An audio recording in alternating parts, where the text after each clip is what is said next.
desarrolla todo este tema de la redención del hombre. Desde la caída, la restauración y la plena restauración de todas las cosas, porque está escrito que todas las cosas tendrán que ser restauradas y vueltas otra vez y puestas delante del Señor. Entonces eso es lo que va a hacer Jesucristo al fin del milenio. Le va a entregar todas las cosas ¿a quién?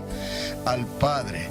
Y entonces el Padre recibirá eso y hará una sola cosa: el Padre, el Hijo y el pueblo de Dios, separados eternamente y para siempre de aquellos que no le quisieron creer a Dios, de las naciones que no creyeron creerle a Dios, y de los creyentes que apostataron o no estuvieron dispuestos a pagar el precio, a responsabilizarse, a establecer una determinación en sus vidas, a comprometerse con Dios. Y fueron llevados por las corrientes que van a ocurrir en las turbulencias de estos tiempos finales que están viviendo. Corrientes de turbulencia que van a arrastrar a muchos, como la corriente del agua crecida, se lleva a muchos que se quedaron en la orilla. Simplemente estaban de espectadores, estaban ahí como espectadores y no se dieron cuenta que la tierra que ellos estaban pisando parecía sólida. Pero en el momento de que esas corrientes comenzaron a fluir, eso se desboronó todo debajo de sus pies y se los llevó la creciente, se los llevó el agua y se perderán eternamente y para siempre. Dios no te llamó para que te pares en la orilla y seas un espectador. Dios no te llamó para que estés juzgando las cosas de Dios. Dios no te llamó para que estés dudando de Dios. Dios te llamó para que tomes riesgo, para que creas lo que el Espíritu Santo está diciendo, y por los frutos se verá. Por los frutos vas a creerle a Dios. Por los frutos vas a saber si había profeta o no había profeta en medio del pueblo. ¿Entendemos? Estas cosas hay que tomarlas así, pero esto va a conllevar riesgos. Elías fue un hombre de riesgos. Eliseo tuvo que ser un hombre de riesgos. Pero hubo algunas diferencias entre los dos tipos de riesgo que ocurrieron en aquel entonces. ¿Cuál es el tipo de riesgo que nosotros tenemos que proyectar hoy en día? ¿Cuál es el tipo de riesgo que usted y yo tenemos que tomar en nuestros días? Quizás sea un riesgo aún mayor que el riesgo que se tomó Elías, y sea más bien quizás cercano al riesgo que se tomó Eliseo. Vamos a ver qué es lo que dice la historia, qué es lo que dice la palabra de Dios. Y voy a estar llegando a Segunda de Reyes, capítulo 6, del verso 8 en adelante. Pero antes de llegar ahí, para leerle la manera de obrar de Eliseo, hay una diferencia marcada en lo que hacía Eliseo, la forma en que él se dispuso a arriesgarse para Dios, y la manera en que Elías se dispuso. Ambos fueron personas claves en el ministerio de los hombres que Dios estableció a través de profetas como Elías y como Eliseo. Pero hay un contraste. En Elías había un nivel de inseguridad. Le quiero decir, el nivel de inseguridad en un profeta tan poderoso como Elías. Vea esto: a Elías se le dice más o menos que profetice sobre algo y escóndete, ¿no? Como el que tira la piedra y agáchate, ¿no? A Elías se le está diciendo profetiza y escóndete, o profetiza y sal, ¿qué? Corriendo, huye. En la vida de Elías vemos mucho de esto, ¿no? Profetiza y ay, te van a cortar la cabeza por lo que dijiste. Más vale que arranques a correr. ¿Y eso trae qué? Eso trae cierta inseguridad en el profeta. Oiga, mis días en cualquier momento pueden cambiar. No sabía Elías que en el plan de Dios ni siquiera Elías iba a sufrir la muerte física. Qué increíble cómo Dios se reserva estas cosas.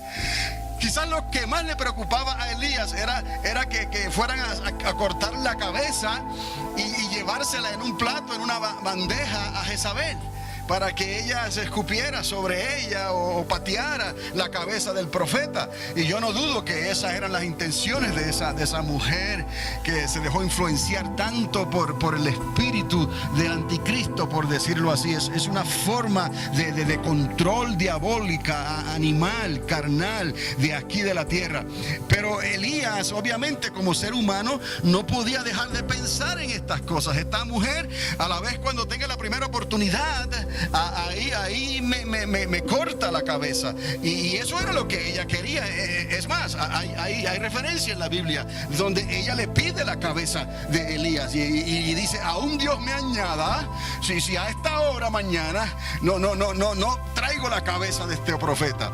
Entonces, eso obviamente trae cierto nivel de inseguridad, pero ese era el ministerio. Tenemos que aprender a reconocer los ministerios. Dios tiene un ministerio para ti. Reconoce y posiciónate en el tiempo que estamos viviendo, porque esos 42 meses de crisis mundial se aproximan a pasos agigantados sobre la tierra. Aunque van a ser 7 años definidos, va a ser una última semana que está bien definida en la palabra. Los primeros 42 meses van a ser más bien principio de dolores, pero después de esos primeros 42 meses, cuando el dragón rojo se ha lanzado a la tierra con esa estela de ángeles que van con él y que han sido forzados a estar en esta tierra que ellos no querían estar, por eso es que ocurre esa lucha, esa guerra allá arriba, obviamente, porque el diablo está agarrado de su posición que tiene ahora, y de hecho está más cerca de Dios en realidad de esa manera, ¿no? Porque va y acusa a los creyentes de día y de noche,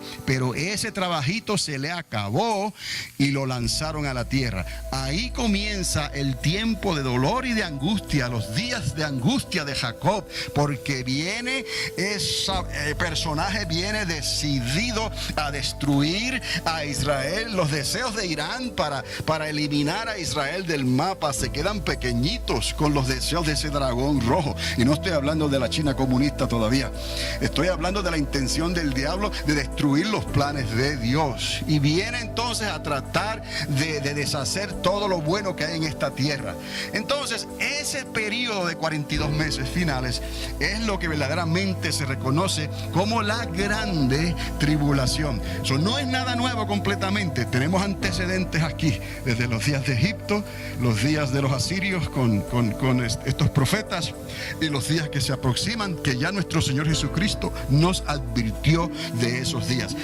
Vemos entonces ese ministerio de Elías que comienza con esa inseguridad: profetiza y escóndete, profetiza y huye. Y lo encontramos en lo que yo le llamo la primera cueva, en ese lugar donde Dios le permite un arroyo para que tome agua, porque las cosas se van a poner verdaderamente difíciles. Y2K se iba a quedar en pañales comparado con lo que ocurrió en esos 42 meses. Elías, búscate una cuevita por ahí, métete ahí, que yo voy a proveer que haga un chorrito de agua por ahí para que te puedas bañar cada 3 días y para que puedas tomar agua, y voy a enviar un cuervo que te sustente también y te lleve carne asadita y todas estas cosas.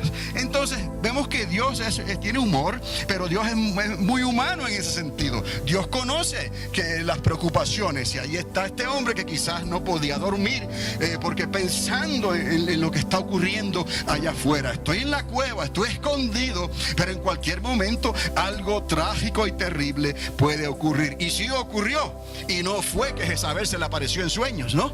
Porque me imagino que llegó un tiempo en que Elías tenía pesadillas con Jezabel y lo despertaba de noche y lo estaba corriendo y le cortaba la cabeza, y ahí él se despertaba: Dios mío, ¿hasta dónde me vas a llevar con este martirio, Señor amado? Y el hombre ni siquiera iba a morir. ¿Cuántos alaban a Dios? Tú quizás ni siquiera vayas a morir. Aleluya, porque hay una promesa, hay un arpazo que está prometido de parte de no del hombre, sino de Dios, y ese puede ser nuestro arpazo final. Y tanto preocuparnos como Elías, y como Elías vamos a ser transformados, arrebatados en un abrir y cerrar de ojos. Adiós, aleluya. Eliseo, quédate con lo que queda allá abajo. Amén. ¿Cuántos alaban a Dios? En ese sentido, mire cómo trabajan las cosas. En ese sentido vamos a ser como Elías, pero ahora Dios quiere que seamos como Eliseo. Deja de preocuparte. Y Eliseo, en cierta forma dice la palabra y da indicaciones de que el hombre sufrió enfermedades luego terribles, o enfermedades que aceleraron su deterioro físico y muriese, ¿no? Pero aún los huesos de Eliseo, ¿qué nos dice la historia? pues ¿de qué más vale? Entonces, si Dios te va a llevar de una muerte natural, entonces está bien. Mira, después que tus huesos hagan milagros, quedaste escrito en los libros de la historia para Dios, ¿no? Entonces vemos aquí ciertos contrastes en la vida de Eliseo, en la vida de Elías, cómo debemos de ser nosotros en cierto momento más como Elías en el momento del arrebatamiento, y pensar y arriesgarnos de esa manera, sabiendo que Dios ha prometido algo, pero cómo también debemos de ser como Eliseo y tener el discernimiento que tenían los hijos de Isaacar para entender lo que Dios le está hablando a su pueblo, para oír la voz del Espíritu Santo, para ser espías para Dios.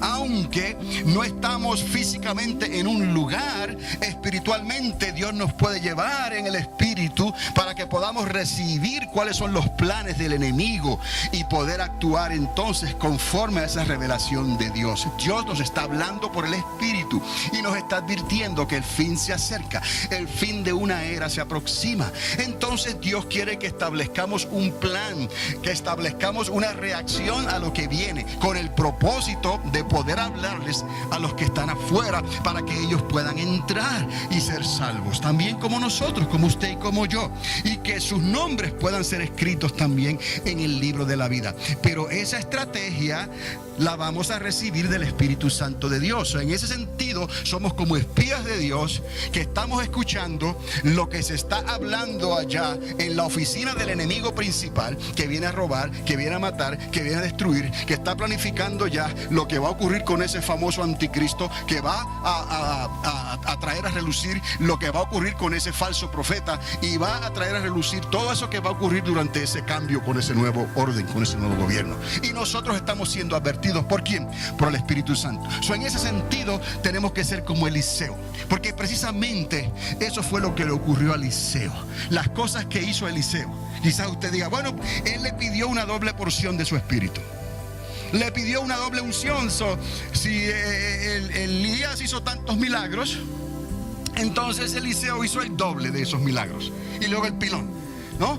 Los huesos aún hicieron un milagro. Entonces quizás eso tenga cierta relación, porque Dios es matemático también. Si Él pide el doble, pues obviamente podemos pensar así. Pero yo creo que aquí hay algo más, porque lo que hizo Eliseo, Elías no lo hizo.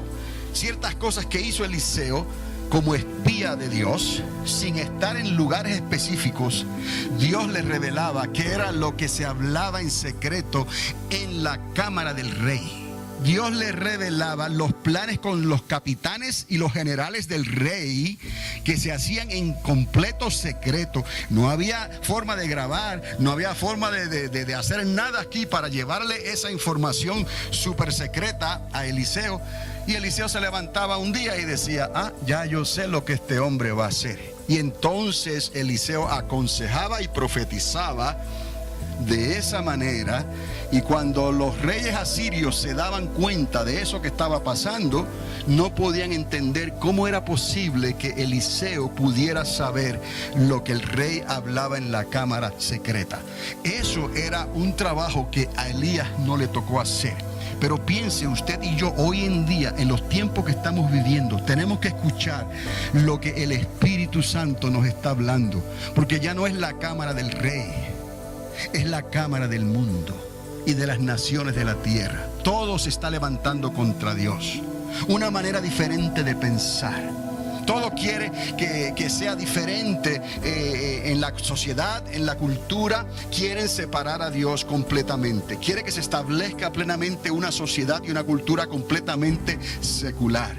Esos son los planes de esta tierra y de las naciones de esta tierra. Y el Espíritu Santo nos está enseñando y nos está advirtiendo qué es lo que tenemos que hacer para poder confrontar ese espíritu de anticristo que está allá afuera operando en las naciones. ¿Cuál es, amados? ¿Cuál es la razón de todo esto? ¿Por qué tenemos que preocuparnos? ¿Por qué tenemos que entender lo que el Espíritu Santo está hablando? Porque Dios quiere que seamos instrumentos para poder ayudar a esas personas que Dios quiere que entren al reino de los cielos.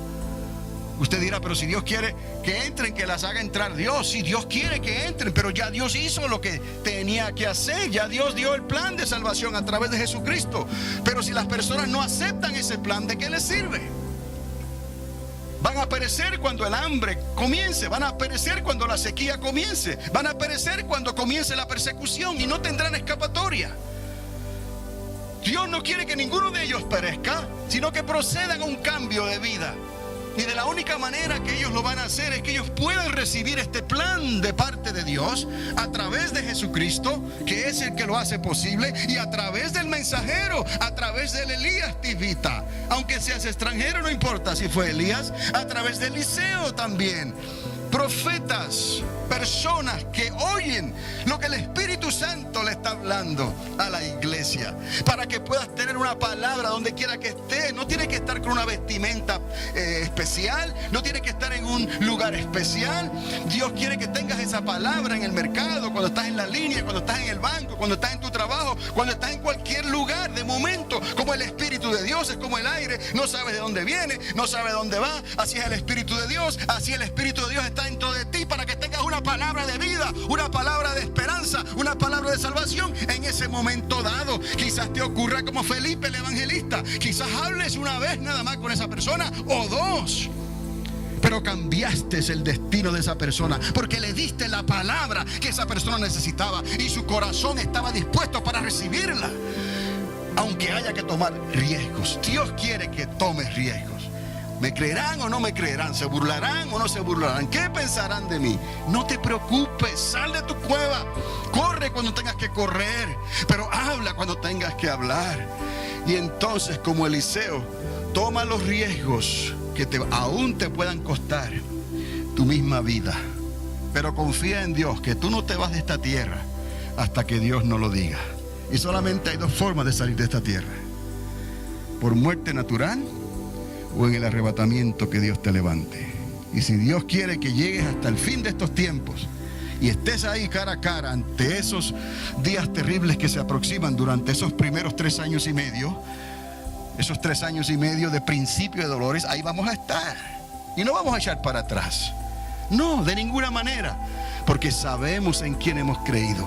Y sabemos que hay una final trompeta. Y sabemos que se va a sonar esa final trompeta. Y entonces el misterio de Dios será ¿qué? Revelado. Entonces ocurrirá el milagro, no solamente en 2 personas como ocurrió con Enoc y como ocurrió con Elías, sino que va a ocurrir en todos aquellos creyentes verdaderos, llenos del Espíritu Santo, que le creyeron a Dios y le dijeron: cuenta conmigo, estoy dispuesta a tomar riesgos en el reino de los cielos, no me importa. Y Dios va a contar contigo. Y cuando suene esa trompeta final, tan prontito resuciten los que murieron primero, ahí vamos nosotros. ¿Cuántos alaban a Dios? Estamos entendiendo todo esto. No es tan complicado, no es tan difícil. Usted mismo lo puede ver, sin tener que ir a una universidad, sin tener que ir a un instituto, sin tener que ir a una escuela especial. Usted simplemente diga al Espíritu Santo: ayúdame, y usted viaje por toda esta palabra y dése cuenta de todo este plan que está bien detallado. Esto es para que todo el que quiere lo pueda entender. No necesita nada especial, excepto, diga excepto, el Espíritu Santo. Usted dirá: pastor, pero a usted quizás se le hace fácil decirlo. No, porque yo no sé necesariamente lo que voy a decir. ¿Me explico? Pero si no me arriesgara a estar dispuesto a decirle algo que no sé necesariamente lo que le voy a decir, nunca sale esa palabra. Y si Dios necesita a alguien que pueda hacer eso, entonces puede que me diga: pues, ¿sabes qué? Vete a otro lugar y yo traigo a otro que haga eso. Pero decirlo es una cosa y hacerlo es otra. Ahí es donde viene la diferencia. Usted depende del Espíritu Santo tanto como dependo yo.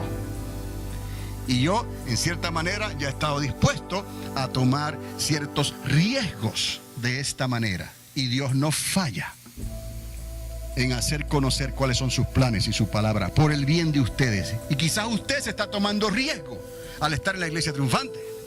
Hello. Algunos quizás digan: yo no sé, esa iglesia triunfante, yo no sé, eso está medio raro. si voy ahí, quizás eso es un riesgo muy grande que no estoy dispuesto a pagar. Mejor me quedo en esta otra iglesia o en aquella otra, donde quizás los riesgos no son significativos. Te sientas ahí, vives ahí, disfrutas de todos los beneficios. Es como el que trabaja, se levanta, come, regresa. Es una persona que trabaja porque le dicen qué es lo que tiene que hacer. Amén, pero no tiene una idea para pensar más allá de lo que le dicen que tiene que hacer. En la casa de Dios necesitamos estar preparados para discernir todo lo que el Espíritu Santo nos está diciendo. No podemos ser programados como un robot. Y tristemente en muchas iglesias hay personas que así les gusta estar. No quieren comprometerse verdaderamente con Dios. Pero déjame decirle algo, lo que va a ocurrir, va a ocurrir. Estos tiempos terribles ya están llegando y la gente va a tener que tomar decisiones, van a tener que tomar riesgos. Quizás los que están viniendo a la iglesia triunfante están dispuestos ya a tomar ciertos riesgos. Y gloria a Dios, porque Dios va a contar contigo. Es más, Dios está contando contigo para que hables esta palabra difícil, esta palabra quizás contradictiva, porque para muchos es una contradicción. No puede ser todavía. Dios es muy bueno, Dios es amor. No, las cosas no pueden llegar a esa conclusión. Déjeme decirle, no lo digo yo, lo dice esta palabra de Dios. El fin se acerca y no hay nada que lo pueda detener. Es cuestión de tiempo y esos tiempos ya han llegado. Y para eso se necesita tener entonces hombres y mujeres dispuestos como Elías y como Eliseo a tomar riesgos según las convicciones que ellos tienen, que se atrevan a hablar y servirle a Dios de esa manera. En la vida de Elías vemos entonces cómo él tiene que entrar a una cueva, tiene sus temores, tiene su inseguridad, y luego Dios es el que le dice que tiene que salir. Él pensaba que iba a ser quizás una crisis de Acab o de Jezabel o de algún sirio, de algún enemigo. No, fue Dios el que lo sacó y le dijo, no, ve a donde está Acab, ve y dile esto. Y ahí es donde escuchamos de esa famosa carrera que él hace, se va delante del carro y lo alcanza y comienza a desatar esas palabras proféticas de estos tiempos difíciles que se aproximan y que no hay nada que a nadie pueda hacer a menos que se vuelvan a Dios, que es lo que Dios quiere con la humanidad, que la humanidad regrese a Dios. Y ahí, después de ese tiempo, Elías tiene el encuentro con aquellos 400 o 450 profetas de Baal y ocurre esa